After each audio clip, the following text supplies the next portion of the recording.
অনেক ভালো লাগছে। আমি তো গতকাল থেকে প্র্যাকটিস করছি। সো গতকালের থেকে আজকে প্র্যাকটিসটা বেশি ভালো হয়েছে। ইনশাল্লাহ আমাদের দল ট্রফি নিয়ে আমরা যেতে পারবো বাসায়।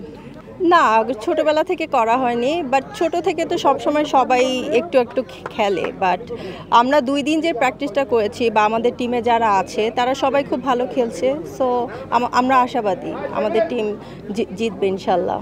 আমার ট্রেনার বলছে আমি ব্যাটিং ভালো করি, বল এখন ভয় পাই না। গতকাল থেকেও ভয় পেয়েছিলাম, বাট আজকে থেকে আর ভয় পাচ্ছি না।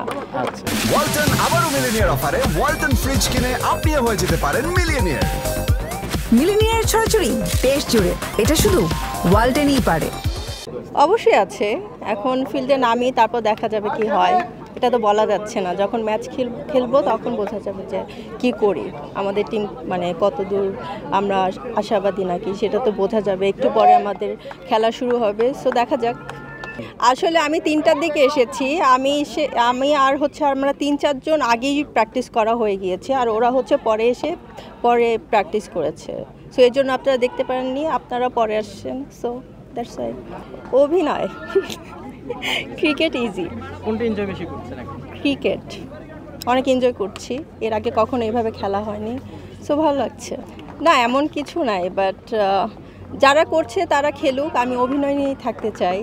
আর যারা টিমে আছে বা যারা খেলছে তারা খেলা নিয়ে থাকুক। আমি এত মানে ক্রিকেট খেলতে পারবো না, আমি জানি না আসলে কিভাবে খেলে।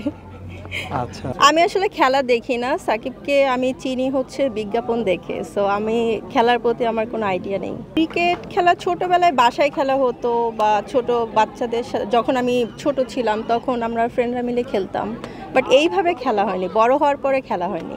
এই ধরনের খেলা আগে খেলা হয়নি। যখন লাস্ট ইয়ার হয়েছিল তখন আমার খুব ইচ্ছে ছিল, আমি দেশের বাইরে ছিলাম, বাট এইবার যেহেতু আমি বাংলাদেশে আছি, সো আমি ভাবলাম যে আমিও খেলবো, অনেক এনজয় করছি।